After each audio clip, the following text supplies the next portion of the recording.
do, John Fitzgerald Kennedy, do solemnly swear I, John Fitzgerald Kennedy, do solemnly swear that you will faithfully execute the office of President of the United States that I will faithfully execute the office of President of the United States and will, to the best of your ability, and will, to the best of my ability, preserve, protect, and defend the Constitution of the United States. preserve, protect, and defend the Constitution of the United States. So help you God.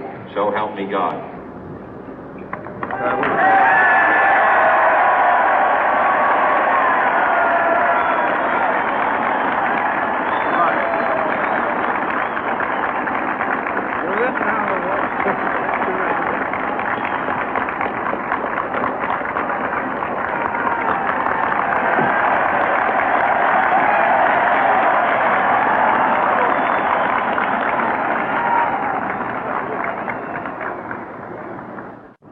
Vice President Johnson, Mr. Speaker, Mr. Chief Justice, President Eisenhower, Vice President Nixon, President Truman, Reverend clergy, fellow citizens. We observe today not a victory of party, but a celebration of freedom, symbolizing an end as well as a beginning, signifying renewal as well as change. For I have sworn before you and Almighty God the same solemn oath our forebears prescribed nearly a century and 3/4 ago. The world is very different now, for man holds in his mortal hands the power to abolish all forms of human poverty and all forms of human life. And yet the same revolutionary beliefs for which our forebears fought are still at issue around the globe. The belief that the rights of man come not from the generosity of the state, but from the hand of God. We dare not forget today that we are the heirs of that first revolution. Let the word go forth from this time and place to friend and foe alike that the torch has been passed to a new generation of Americans born in this century, tempered by war, disciplined by a hard and bitter peace, proud of our ancient heritage, and unwilling to witness or permit the slow undoing of those human rights to which this nation has always been committed and to which we are committed today at home and around the world.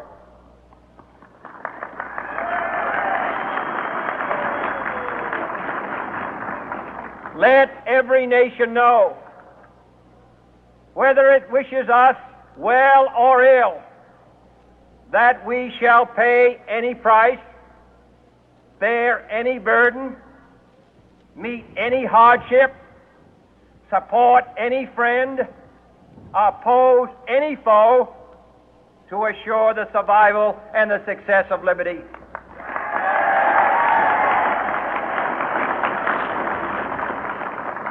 This much we pledge and more.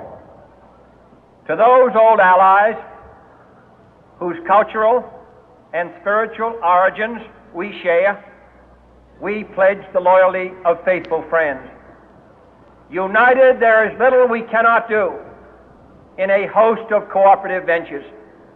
Divided, there is little we can do, for we dare not meet a powerful challenge at odds and split asunder.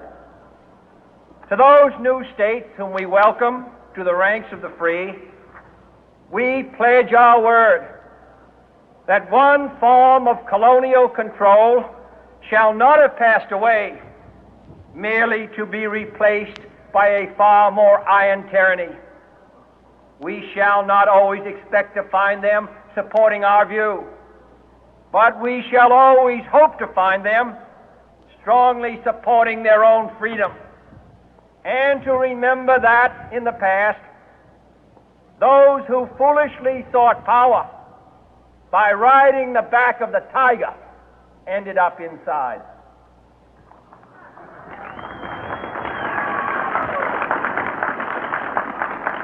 To those people in the huts and villages of half the globe struggling to break the bonds of mass misery, we pledge our best efforts to help them help themselves for whatever period is required, not because the communists may be doing it, not because we seek their votes, but because it is right. If a free society cannot help the many who are poor, it cannot save the few who are rich.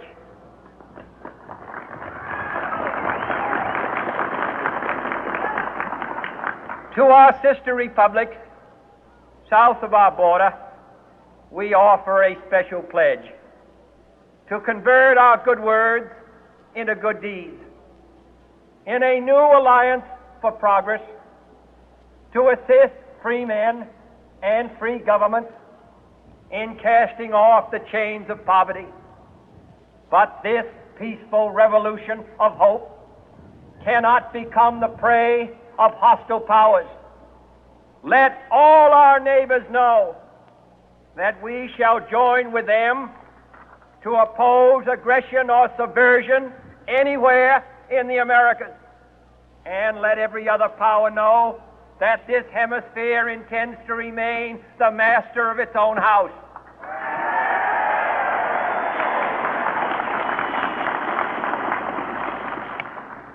To that World Assembly of Sovereign States, the United Nations, our last best hope, in an age where the instruments of war have far outpaced the instruments of peace, we renew our pledge of support to prevent it from becoming merely a forum for invective, to strengthen its shield of the new and the weak, and to enlarge the area in which its writ may run. Finally, to those nations who would make themselves our adversary, we offer not a pledge, but a request that both sides begin anew the quest for peace. Before the dark powers of destruction, unleashed by science, engulf all humanity in planned or accidental self-destruction, we dare not tempt them with weakness, for only when our arms are sufficient beyond doubt can we be certain beyond doubt that they will never be employed. But neither can two great and powerful groups of nations take comfort from our present course, both sides overburdened by the cost of modern weapons, both rightly alarmed by the steady spread of the deadly atom, yet both racing to alter that uncertain balance of terror that stays the hand of mankind's final war. So let us begin anew, remembering on both sides that civility is not a sign of weakness, and sincerity is always subject to proof. Let us never negotiate out of fear, but let us never fear to negotiate.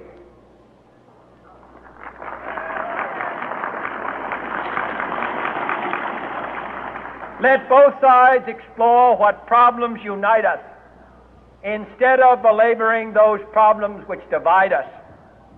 Let both sides, for the first time, formulate serious and precise proposals for the inspection and control of arms, and bring the absolute power to destroy other nations under the absolute control of all nations.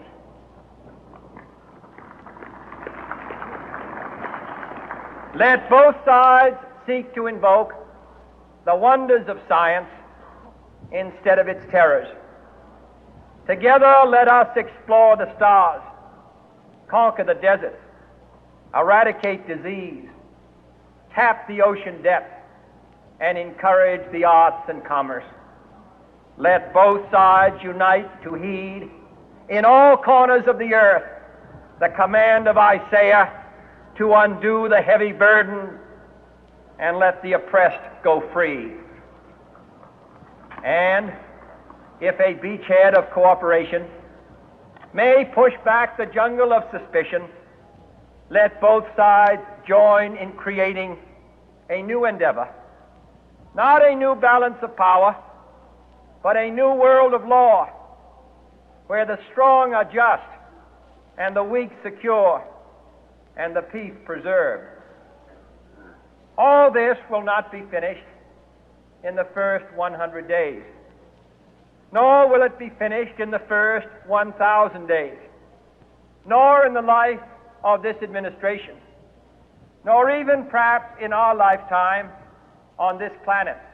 But let us begin.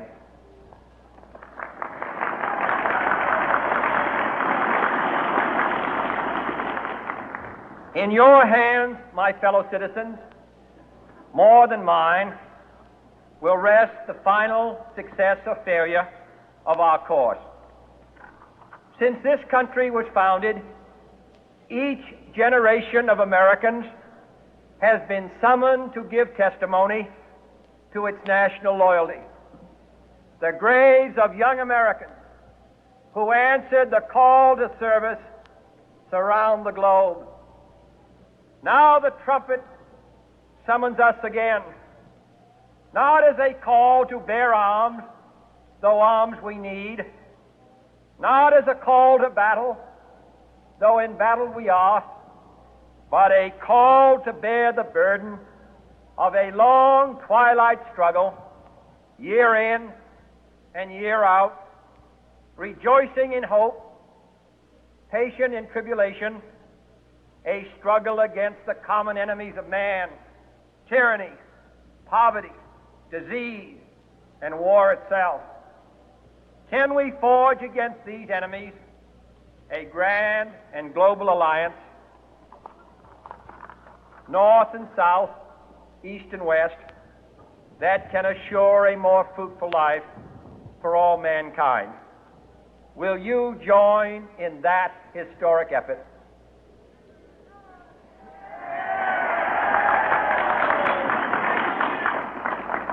In the long history of the world, only a few generations have been granted the role of defending freedom in its hour of maximum danger.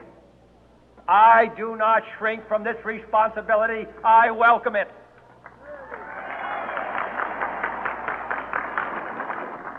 I do not believe that any of us would exchange places with any other people or any other generation. The energy, the faith, the devotion which we bring to this endeavor will light our country and all who serve it. And the glow from that fire can truly light the world. And so, my fellow Americans, ask not what your country can do for you. Ask what you can do for your country.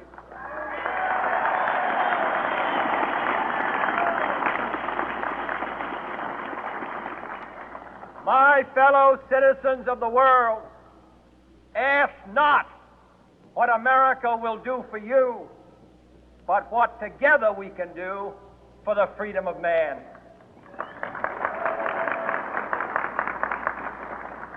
Finally, whether you are citizens of America or citizens of the world, ask of us here the same high standards of strength and sacrifice which we ask of you. With a good conscience, our only sure reward, with history the final judge of our deeds, let us go forth to lead the land we love, asking His blessing and His help, but knowing that here on earth God's work must truly be our own.